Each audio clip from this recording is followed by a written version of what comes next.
what we look at, which is there's a lot of money and a lot of capital, a lot of talent chasing that pool. And a part of being a VC is chasing somewhat of a contrarian thesis, right? Or like fish where no one else is fishing, right? And this is sort of like what got me hooked on AI crypto back in mid-2022 when we started making our first low of investments in this space, which is I saw the AI through line coming. How can I think ahead of everybody who understands that demand is going to keep growing? Okay, great, we've got that, but like, what, how can I formulate a longer or a second or third order thesis around that idea? Welcome back to the Rollup. We are your hosts. I'm Andy. I'm Robbie, and this is your home to learn from the biggest guests, the brightest minds at the tip of innovation. Our goal is to help spread the collective knowledge of everyone in our community. We are breaking crypto out of its echo chamber and taking it to the real world. Sit back, relax, and enjoy a quick word from some of our awesome partners who make this show possible. Crypto UX? Broken. AI? Can't trust it. Let Magic Newton set you free. It puts your on-chain transactions on autopilot. Does all the work for you 24/7 so you can go do what you want. The vision of Magic Labs. The creators of embedded wallets. Used and backed by the best. See for yourself. Simpler crypto UX. Verifiable AI agents. Newton.xyz. Introducing Asset Runes, the future of decentralized finance. Stablecoins natively on Bitcoin. Hedge against volatility. Diversify your portfolio. All directly from your Bitcoin wallet. Secured by ZK technology. This is Asset Runes. Available now, exclusively on Starknet. All right, we're in the city. It's good to see you again. I know it's been, it's been 40 years since we last probably spoke, even outside of Twitter. Yeah, that's right. So from the DeFi days all the way now to the AI being the hot topic amongst other innovations in the space. Yeah. The entire world has changed. It's good to have you back. Yeah, thanks for having me. It's such a treat to be here. Beautiful day in Manhattan. So it's good to see you in person too. Yeah.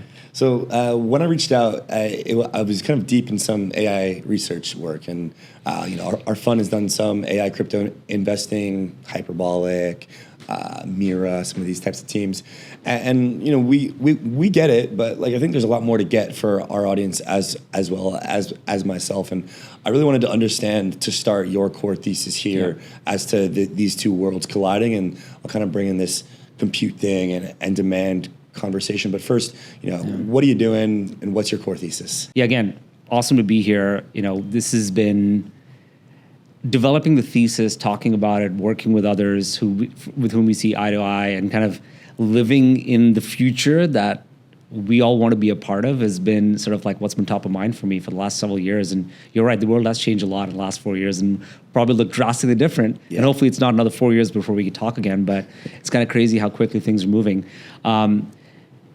At some point in the last few years since we met, and maybe, obviously GPT-3 was a big inflection moment for everyone, right. ChatGPT especially.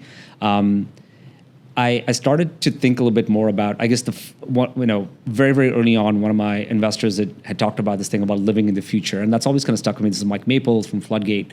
And that has become something that I've absorbed and internalized, which is, what does that steady state future look like? And it's a really hard thing. Those two are kind of oxymorons in some ways, right? Like steady state is going to keep slipping away from us. The future is going to change, keep changing. But the thesis is simple. What does infrastructure look like in a post-AGI world? That's it. And I know that it's not like there's a specific, clock that's ticking towards AGI or anything like that. But we're headed there. That's the direction we're headed in, and that's informed. AGI has informed a lot of how I want to think about investment, and everything kind of falls under that umbrella for me. So that's been sort of the leading. I know that's like flying at a 30,000 foot altitude, but that's been sort of what's been informing my investment thesis a lot. Yeah, and Sam Altman actually put out an interesting little blog yesterday speaking about how we're basically at super intelligence now. There are some of these AI systems and computer systems which are smarter than humans. And he ironically wrote that the world actually isn't as weird as maybe he thought it would be at this current point. Right. Do you resonate with that? I definitely do. And in fact, it's something that I think he tweeted about this as well, maybe just coming out of 2023, right around when the big OpenAI shuffle was happening among other things. and my timeline might be off here, but he said, we expect this to be, one of these developments or announcements about a new model and these capabilities to be very momentous. Like, this is it. Oh my God, the world's going to change. And then you realize that, it takes a long time for this change to happen. Although we're growing at, sort of parabolic rates we've never seen before, but it still takes time, right? I mean, sure, ChatGPT is the 5th most visited website in the world as of today. Really? I'm sure that'll change maybe by the time you leave here, right?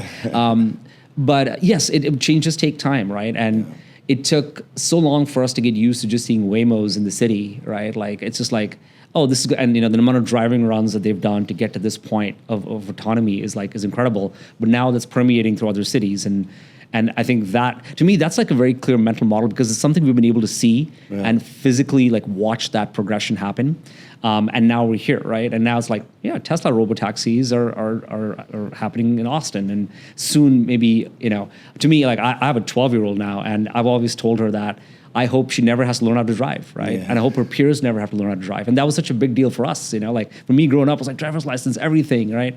It won't be the same for her. So I agree. It's going to, I think the only thing that's a variable here is that what is that amount of time that it'll take for us to realize that change? Like, is it going to be months, days, years? Like, I don't know what that is, but it will take time, and it'll take, the adoption will be gradual, but when it happens, it'll be pretty beautiful. Yeah, undeniably, the acceleration of this technology is happening and has been happening. I mean, you've been in SF for a number of years. You were lucky to basically be on the ground floor seeing this, right, before a lot of us kind of had our hands on it and saw it firsthand. And now it just feels like, honestly, it feels like we're behind, but we're just still it's just so early in the broader lens, right? Yeah. From the bird's eye view.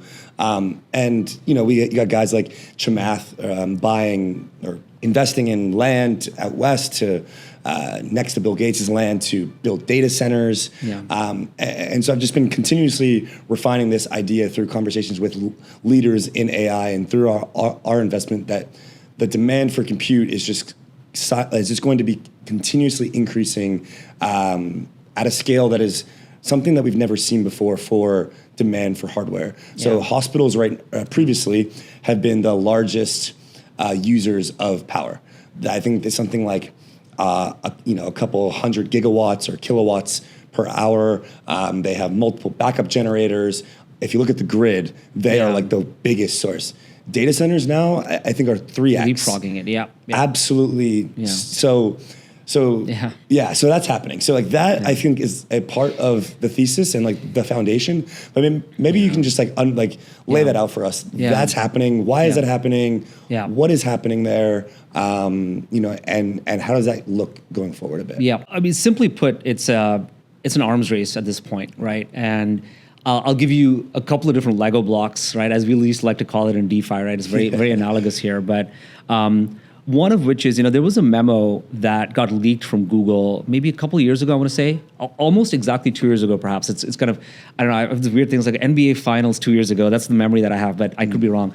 But the memo was, I think the top line was something like, hey, there's no moat when it comes to models, right? Like a lot of these models are built differently. They're constructed differently. Like you typically have the very sort of simplistic way to think about machine learning and models is that you have compute, you have data, you have algorithms, and you can flip that. Data, compute, algorithms, right? Typically, and when it comes to algorithms, is where you can kind of like have some amount of differentiation when it comes to how you implement or develop these models. But for the most part, they'll end up executing on the same kind of corpus of data because that's what's publicly available, right? So all these kind of scrape, you pre-train these models, you train these models, you fine-tune them, you deliver them, and that's kind of where inference tends to happen. But data is like oil in a lot of ways, right? It ends up being the differentiator. But as you can see, OpenAI ran fast with it, and then of course we've got many credible competitors like Anthropic and Google's models, among others, that are coming up really quickly. Mistral, of course, and then we have true open weights models like Mistral's models, like Meta, among others as well. But classically, what's happened here is that you have the big incumbents sort of running away with this, and they need just large amounts of compute to be able to train these models and continuously train them to get them to a point where it's usable by us by every single day. Yeah. And it's also somewhat staggering, right? I don't know if you saw this tweet that was going around. I think it went viral on Twitter maybe last week, which was, I think there was someone was messaging ChatGPT like it was their personal therapist. Yeah. And it was like, I think I think the person ended with like, hey, thanks a lot, lots of love or something like that. I think it was more of like a relationship than a therapist almost. Yeah. And I've looked at it so many times and tried to process what that means, because it's such a personal experience for someone to be able to do that with this thing that suddenly you've gained so much trust in. But to be able to do that, just come back to your point and question, which is like, we needed to train these models to get to this point where it responds very quickly. Well, that's on the inference side, but still, like, to be able to deliver responses that make sense, but then to do them at the clip and pace at which we're expecting them to now, it required a lot of work. And so that's kind of like the amass, like how much compute that each of these companies need to amass, like these, hyperscalers need to be able to provide for these models to get trained and then eventually have them delivered so that inference happens against them. That's kind of where the power aggregation is happening. And there's initiatives by Tesla, there's Stargate by OpenAI, and among others, purely just to get ahead of this, right? So I'll go off on a slight tangent by saying I think that is inevitably happening, right? Like we talked, ChatGPT is the 5th most visited website. Amazing. I don't see that changing. However, what's been really top of mind for me is how broad these models are starting to become, right? Like invariably, they're trying to boil the ocean, right? They want to become the fact that this can be your one-on-one personal therapist, or it can answer a complex, math question. You're coming back to the same application to do both of these things, right? And I have a tough time, and I think many others probably have a tough time as well, coming to terms with the fact that you can either go broad or you can go deep. And trying to do both is going to be invariably hard. So now this is where I think the pivot starts to happen from amassing all this compute, which is fantastic if you want to build a truly large language model, right? These foundation models that are really huge. But I think what's coming down the pike, and it's already starting to happen, are more niche, more custom, smaller language models, or maybe not even language models, but models that can really cater to a very specific domain that are sort of hyper-focused and trained on this, but don't have the same kind of compute requirements, because they're not trying to boil the ocean. They're not trying to do, answer questions about, what are weather patterns in Europe looking like this summer versus like, hey, be my personal therapist. Like they're not trying to do both. They're only trying to do one or the other, or just one, right? And that's, I think that has a different set of compute requirements. And I also feel like it's more in tune with what we can expect from distributed systems and being able to put the kind of technology we've been building with blockchains to work for a long time. So that's a lot of the thesis that I've been trying to hash out. Like you talked about hyperbolic, it's a great example, right?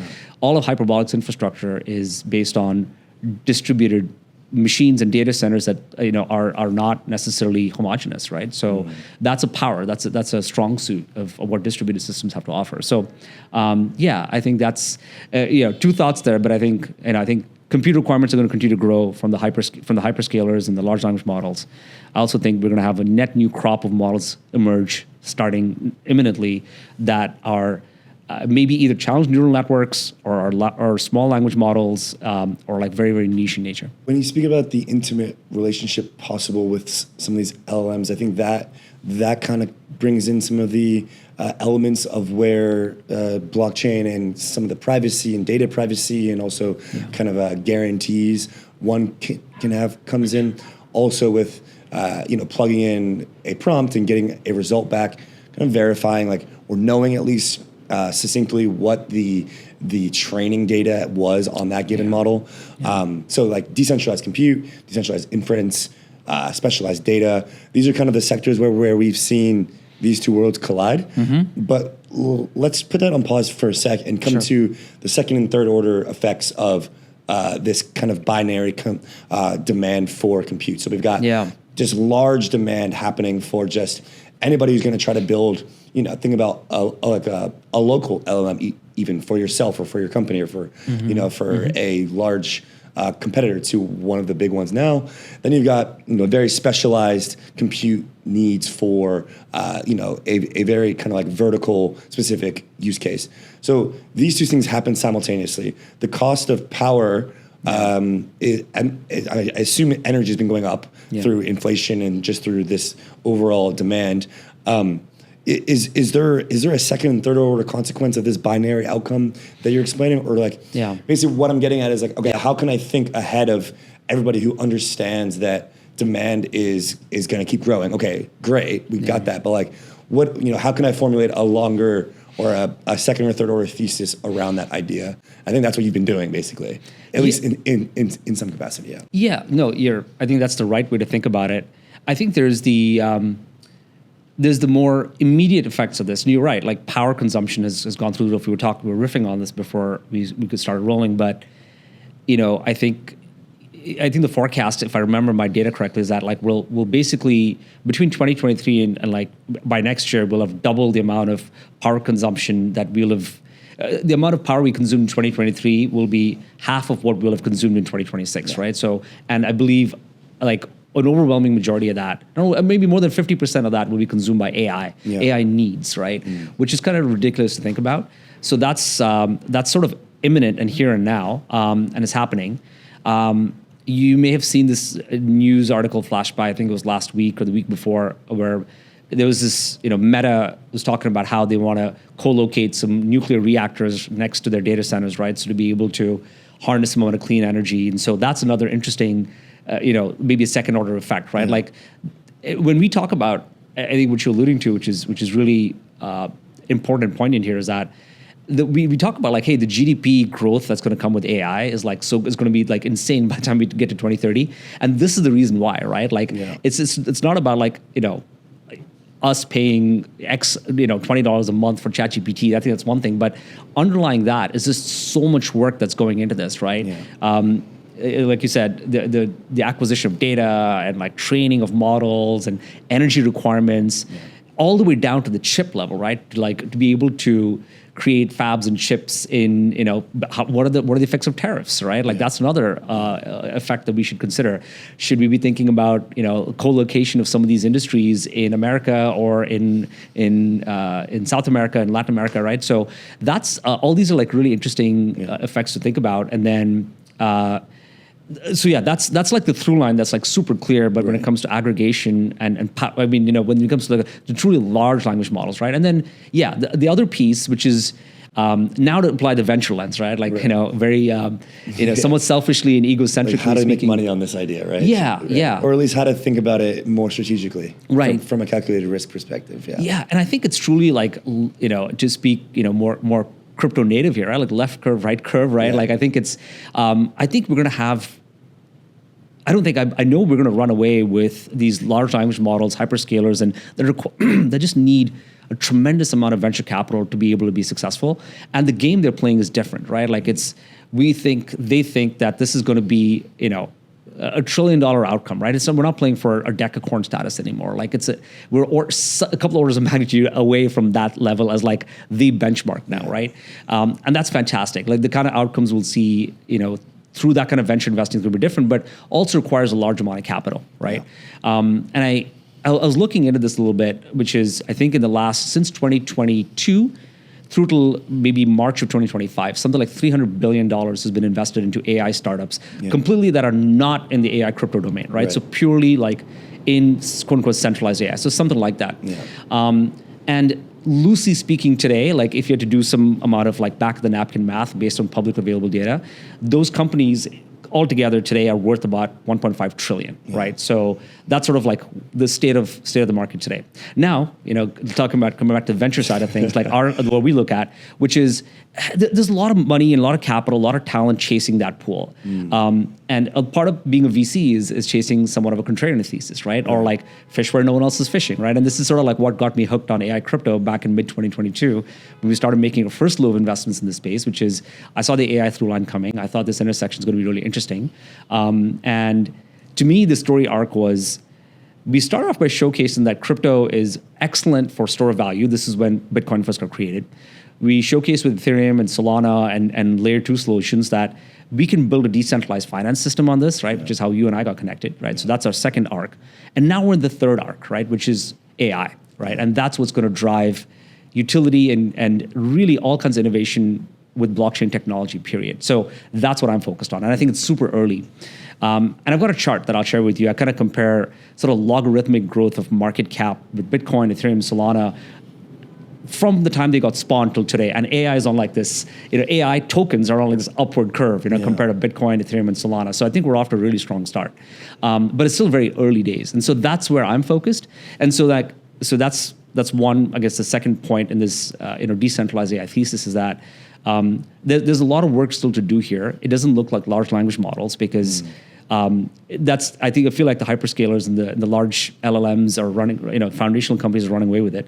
But we have proven what we've proven so far. Even like we have decentralized training companies like Jensen that are able to do things like reinforcement learning using, heterogeneous hardware across the globe, or what Nooses and Prime Intellect have proven by training a model across geographies, right? Which is all we thought was impossible to do a couple of years ago. So we've kind of validated that research, but still for LLMs, right? So for me, the next arc is, yes, very niche, very custom, small LLM. Maybe we call them SLMs, right? That don't require the same kind of compute. Or I'll take it one step further, which is, again, there's maybe a corpus of the research community is talking about this already, is all these models, as you know, are basically transformer based, right? So what comes after transformers, right? Like, what is that post-transformer era looking like? And wouldn't it be beautiful if that was born with like blockchain first principles, right? Like that's something that I've been thinking a lot more about. So that's where my VC mind's been going a lot, and where I've been spending a lot of time. Okay, so what part of what I've been struggling with is trying to understand exactly like the need for certain elements that blockchain or this idea of distributed systems brings to the AI stack. I know that we talked about, I mentioned some of the data privacy things. With, there's companies like Nillion doing like data privacy for AI work. Then I think about, okay, so when I type in a query, you good? Good, thank you. When I type in a query, I'm like, okay, I don't want this information to be leaked. I also don't necessarily want that to go to these big corporations. Okay, so that's that part, which I think that I'm sure you have some thoughts on. And then when I type in something, I want to know that the answer that I'm getting is not wrong, or that there's no large hallucination happening. So like, how do I know that? So there's probably something applicable there. And then I also want to be able to have. I want to be able to probably contribute to training my own model.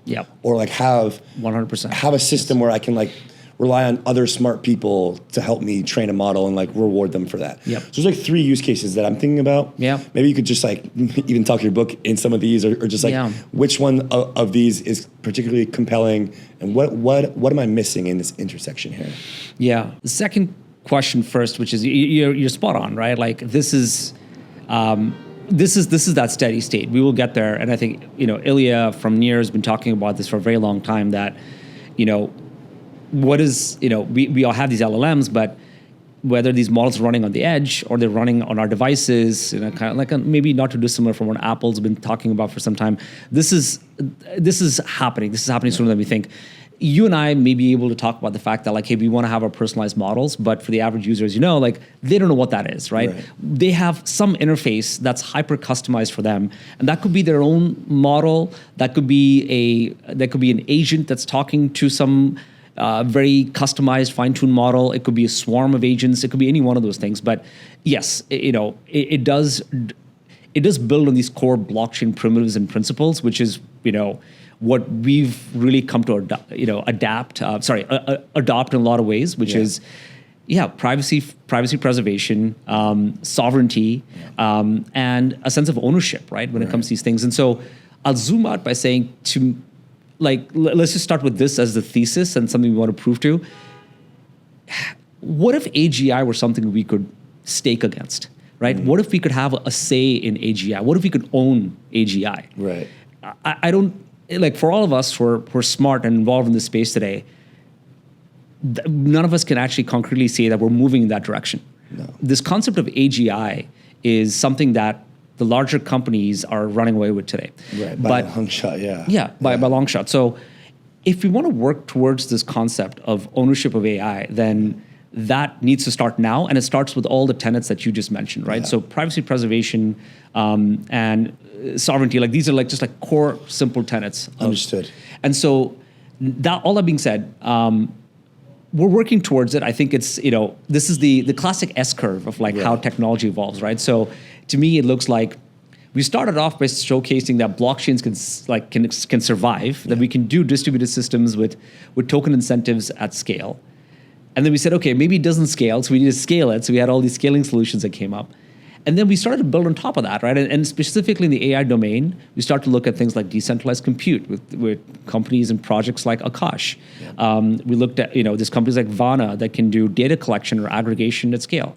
Companies like Sahara that can do data labeling, and then we have companies like Hyperbolic that can do inference using distributed network of machines. And so, but that's the arc. That's where we are in the S curve. And I think the fourth block is where we start to inch towards a sense of ownership, and maybe it kind of collides with the sense of AGI at that point. So Ilya would call it user-owned AI, right? Community-owned AI, but effectively and it almost sounds like. Not altruistic, but it sounds like you're fighting for a good cause in a sense, right? As part of the thesis, right? It's not like the thesis is centered around we don't want the future of AGI to be owned by a set of technocrats, if you will. Right. And so you put these different pieces together, Hyperbolic, Vana, et cetera, and you can create a system potentially that can rival that of something like a Anthropic or like a Google, right? Right. So there's kind of like a feel good cause here going, or not a feel good, but it's actually much more dire than that if you think about it in a dystopian manner. Sure. Yeah. Introducing SummerFi, one of DeFi's oldest and most battle-tested platforms.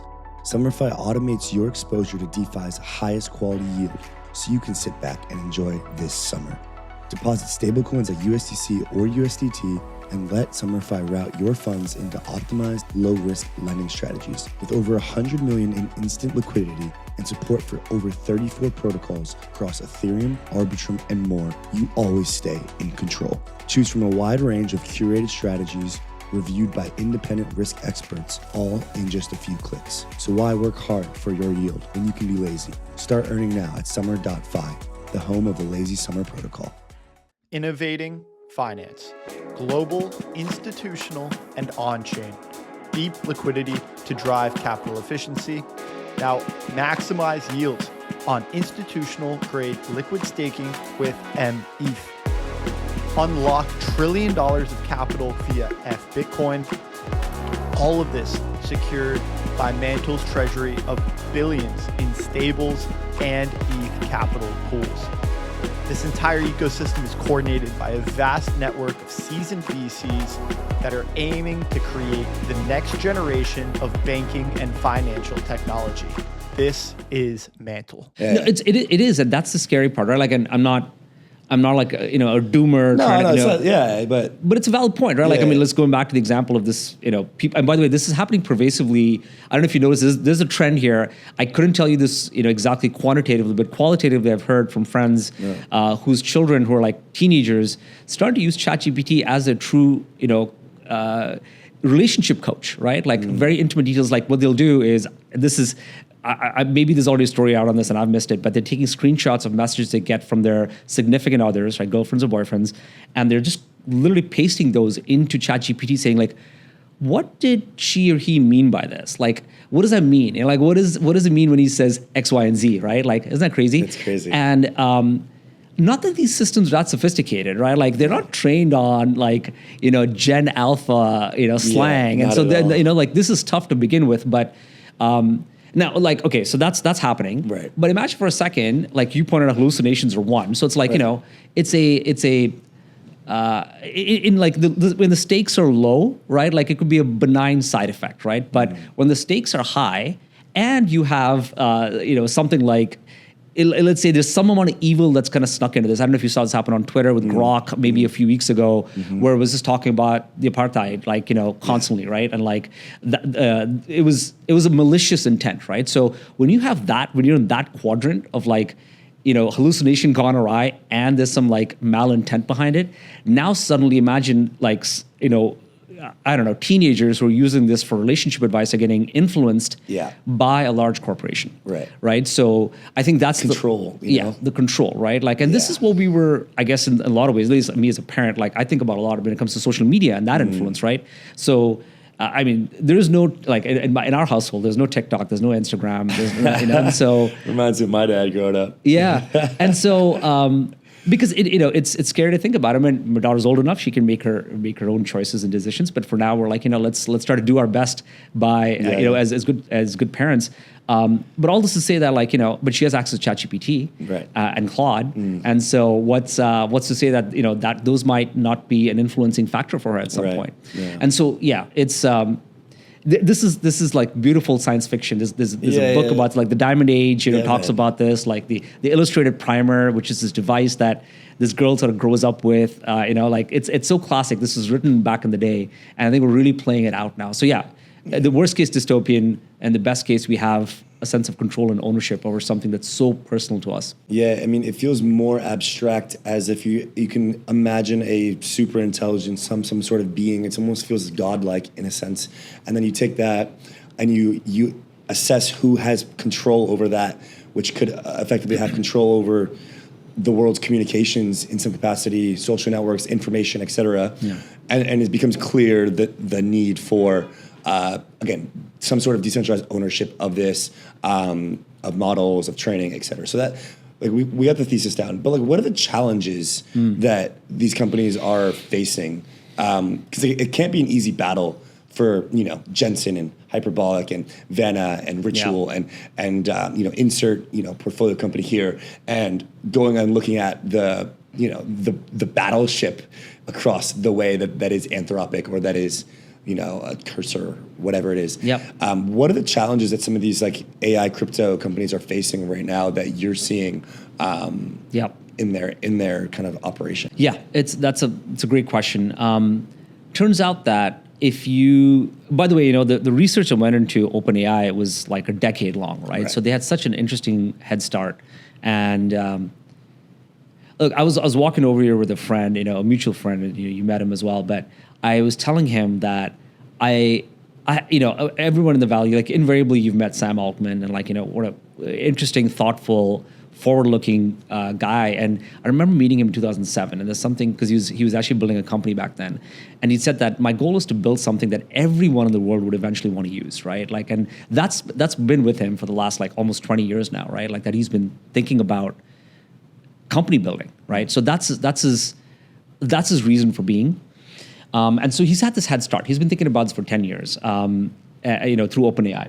Now, so we're playing a little bit of catch up when it comes to not only building large language models like they've been doing it, but doing it in a decentralized fashion, number one, or a distributed fashion, number one, but also on like heterogeneous hardware, right? So like the reason, as we were talking about, like you can amass all this compute, you can go raise, tens of billions, maybe hundreds of billions of dollars, right, to go be able to build these massive clusters and do training against it. That's one way to do it, but we're trying to do it the hard way, right? This research is really hard, right? And so, and then to try to prove it, to make it work, that takes a lot of really smart people, the right capital, the right time, and all this sort of like ingredients to come together to make the perfect sort of formula. So I'd say that it's happening, and a couple of years ago, everyone was challenging that, hey, decentralized training cannot happen. We've proven that actually it can happen now. And that is actually the crux of it. That's actually like was one of the bigger blockers when it came to thinking about building models that we feel a sense of ownership around. Like that's like the first lead into almost everything else. So I think we've gotten there, but to answer your question, I'd say what we don't have is like the luxury of time, because we've got resources even, right? And resources, and it's happening. And this is why, crypto VC, as I was mentioning, right? Like $200 billion, $300 billion invested into centralized AI, roughly $1 billion into decentralized AI in the exact same time frame, right? Like that's a couple of orders of magnitude less. And we're still expected to catch up here somehow, right? Like that's interesting. So it's a tough one. And I think so we're a little bit behind. And so I guess my call to action would be, more talent, more resources. The good news is that, like, you mentioned Jensen and Hyperbolic as two examples, right? the founders of both those teams are exceptionally smart people. Yeah, like, for sure. they're PhDs in ML, and they've been thinking about this problem for a long time. I mean, yeah. So again, not to talk the book too much, but like those are the kind of people we need more of. And then with the right capital infusion, right time, I think there's a lot we can do. But yeah, I think we are coming from behind a little bit. But good news is that we have this platform on top of we can build now, and that's kind of like what we needed to get to. And like I was mentioning in the S curve, we're like there now. So now we're on this launch pad to go off to crazy things. So we'll see how that pans out. I think similarly to how stablecoins have had such a positive perception change and impact on crypto as a whole as of recently, there will need to be some sort of sentiment and realization more broadly at a macro scale of the, I guess, negative consequences of, let's call it traditional AI or centralized AI. Yeah. But that's a massive education gap from even people using the tools today to then realizing the downstream effects of the tools to then coming back to the idea of, there's a better way to do that. So I think it's also just a big time thing, right? Yeah. But as you say, time's kind of against us though, in a similar right. Yeah. That's a great analog, by the way, right? Like I think there have been folks who've been talking about stable coins for like almost 6 or 7 years, right? And like, it took this amount of effort and scale, and also we had some headwinds over the last several years, and that's changed with the administration and more positivity when it comes to regulation, among other things. So that's great. Like I think the timing feels good for it. But that being said, hopefully, we're coming from behind a little bit, but I don't think it's it's not too late, because I still do believe that. And just to zoom back out again, to go back to the venture play, right? It does, to have a winner in centralized AI is going to take a lot now, right? Like, because the bar's gone up so much, right?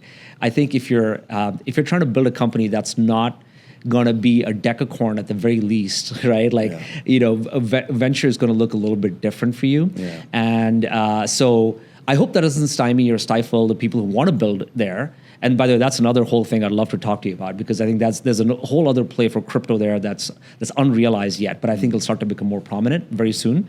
But yeah, that's the game we're playing, right? Like, and this is the beauty of it, is that those who invest in OpenAI and Anthropic are going to win beautifully, right? That's going to be great, but. That hopefully that doesn't mean that we stymie innovation when it comes to everyone who's not building an LLM or a foundation model, because we need more innovation across the board. Well, you've piqued my curiosity. Yeah. So that there's a sector or certain developments that you're seeing in SF in the more traditional AI space that you think could be benefited from having more kind of crypto AI ideals and technology. Yeah. It's simple. I'll put some like bare stats in front of you, right? So, and first I'll maybe start some personal anecdotes, right? Like there's some great sites that are now tracking how there are purely bootstrapped companies that are basically putting LLMs to work to create products that maybe couldn't exist before, right? And these are everything from, like there's definitely a long tail of like coding related apps. So you mentioned Cursive, but there's a whole slew of others. To fitness, personal health related apps that are like LLM wrappers, to like very niche insurance use cases. And these are all like purely bootstrapped companies that haven't raised any amount of venture financing, but they're actually doing quite well. They're actually trending well in terms of millions in ARR.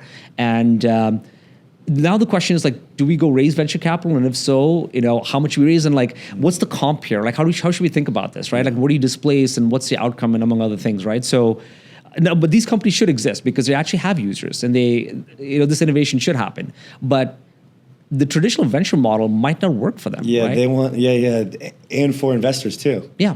I think what you're getting at is like they should launch a token. Yeah, they should. Or like there's a better path to liquidity. Exactly. Yeah, and that's tokenization. Right? I saw a massive investor speaking to the GP of Volt Capital on a podcast. Yeah.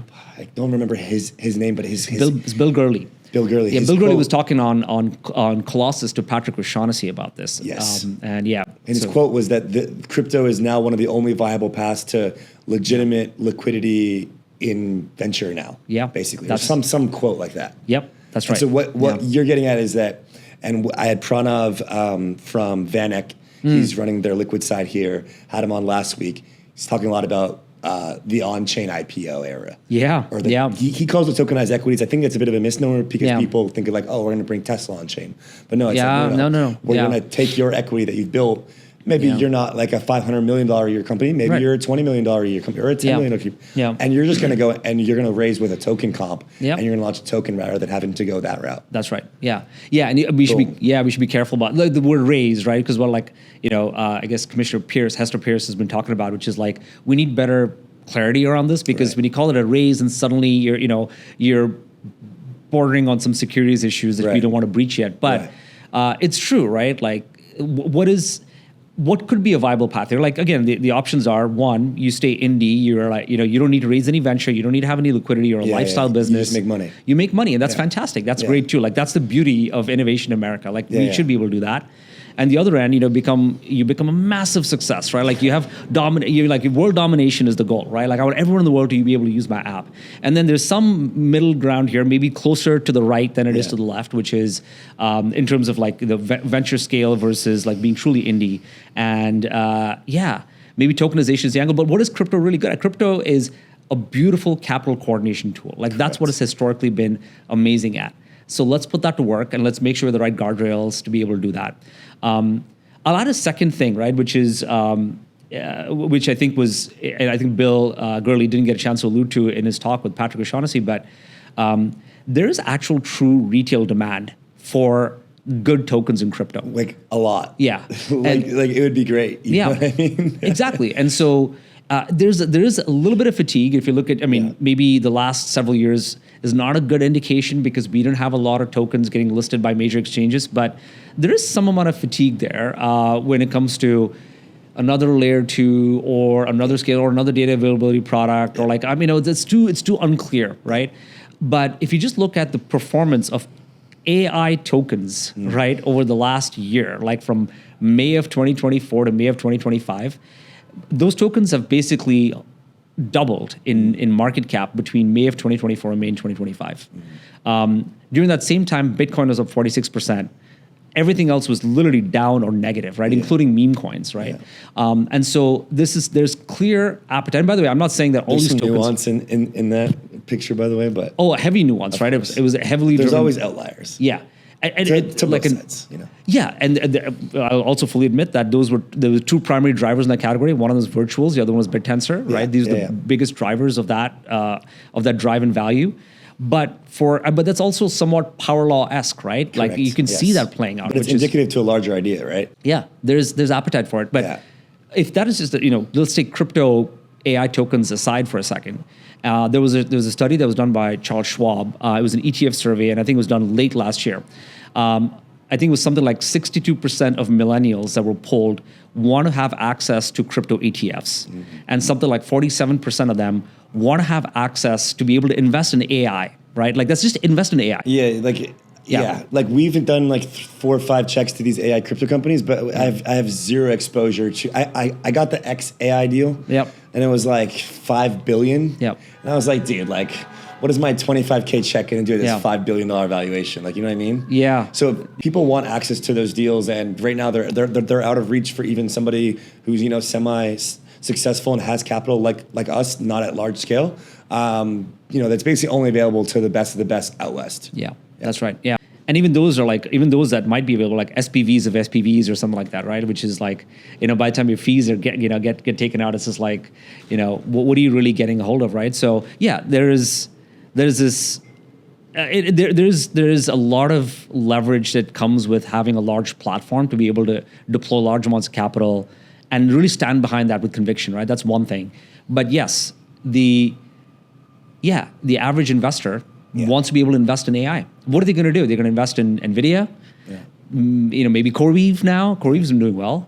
Google. And also the average founder wants to be able to have a liquidity event. Yes, that's right. Yeah. Like you want to have something. And that's right. The likelihood of an IPO is, it's been so hard. It's going to just keep being harder, I would imagine, or just being the same level of difficulty. Yeah. So you have two kind of forces that are going in the same direction. 100%. Yeah. You have demand for these kinds of tokens. Forget tokens. We have demand for AI, right? AI businesses that are generating revenue. Yes. Yeah. So I believe this is going to catalyze a whole slew of different tokens coming to market. Very interesting. Pranav said the same thing. Yeah. I was like, so are we going to get alt season? He was like, well, there's going to be an alt season, but it's not going to be the way you think. Yeah. It's going to be these on-chain launches for these profitable businesses that come and launch on-chain. That's right. Yeah. And we're yet to, today this looks like, again, we're playing with this a little bit, right? It looks like agents that are launching on virtuals or projects that are using the Believe model, right? The internet capital markets idea, right? Exactly, yeah. And monetizing through. But I think we're showcasing that this is possible today. Yeah. And invariably, this is going to become an instrument that's just becomes second nature. Yeah. And when that gets into effect, like, the marketplace dynamics are going to be absolutely beautiful. And by the way, Bill Gurley is like a revered marketplace investor. Like if you go back and look at his articles, I think his blog, both sides of the table is like, sorry, that's not his blog. I'm sorry, I got it wrong. But his posts are just like absolutely phenomenal when it comes to marketplace dynamics. So he's thought this through. I'm very lucky to have him as an LP in our fund, but he's a very, very smart guy. Yeah. Yeah, when I read that, I was like, okay, I think we've been doing the right thing with our time for the last couple of years, because these doing the whole 8 to 10 year liquidity cycle right now for some of these things. And I mean, also crypto's just had this asymmetric return profile that is probably going to slow down a bit in terms of just like the pure vapor that it has done well. Yeah. But I think that's going to be as a result of basically what we're talking about here. Okay, so you're in the trenches then out west, finding quality AI founders and persuading them, or at least conversing with them about potentially doing this type of model rather than trying to do the traditional model. Yeah. And honestly, like I don't think, as you know, like you have to have your foot in the door. You have to be able to have these conversations. Yeah. And I mean, credit to all the smart people who are building companies in San Francisco. I don't feel like a pariah there. It's not like, oh, the crypto person's entered the room or anything like that. Like there's a lot of like open-minded, I bet. I mean, it's pretty open there, isn't it? It's very, very much so. And I really appreciate that. I'm not saying that, there aren't these bubbles, right? But there, to me, I feel very accepted. And so that's the good news. And I've lived there forever, right? So to me, this is first nature, and I appreciate that. It is an echo chamber, I'll be honest with you. Like it is its own bubble. For sure. Like crypto echo chamber is in New York, right? The AI echo chamber is in San Francisco. And I like having this contrarian hat where I'm sitting there thinking about crypto as it relates to AI. And over here, we're thinking about, it's like crypto is sort of first nature. So, but yeah, I think I'm not at that point, I guess, just to respond to your comment. Like, I don't think we're there yet to persuade anyone. And I think the minute that some of this starts to like truly ignite in some folks that I don't need to subscribe to this traditional mindset, because I don't think we've had the recycling yet, right? No. Where like venture is still flowing in to AI startups. Like that's not happening. But the minute we realize that the power law is so drastic here that, you have to hit $1 trillion outcome for some of these funds to get returned, or like tens of billions, it's gonna change how they think about investing a little bit. So, I mean, I think the founders would be doing themselves a service, assuming the crypto market dynamics remain strong and intact structurally. Yeah. And the lack of, let's just be a little bit pessimistic. The lack of quality businesses that have tokens that are tied to a direct business that has revenue generating forecasted revenue. Yeah. It's like it's kind of a blue ocean there, whereas the general VC seems to be like, it's not crowded by any means, but it's a bit more of a competitive landscape. Yeah, in terms of raising or getting capital and then launching. Yeah. It's definitely crowded. Like, I mean, it is like it's crowded as fuck. Yeah, it really is. Yeah, I mean, there's it's good. It's good and bad, right? So that's the state of affairs today. But I hope we see more of those kinds of clever instruments being really used and implemented and deployed the way we expect them to. All right, we're gonna end this on some lighthearted stuff. We're gonna react to a couple of your tweets. All right. All right. Oh shit. All right. Here we go. Here we go. You got some good ones coming up. You got a lot of retweets here for you. I'm going back. I'm often asked why AI agents need to be tokenized. It's because crypto can price what traditional markets cannot. Tokenization lets us trade, own, and incentivize AI and agents directly by creating liquid markets.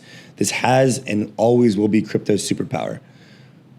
Do you get invited to the no coiner AI parties in SF from Chain Yoda? Haha, AI party.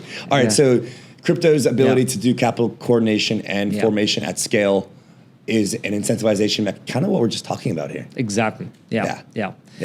It's a little.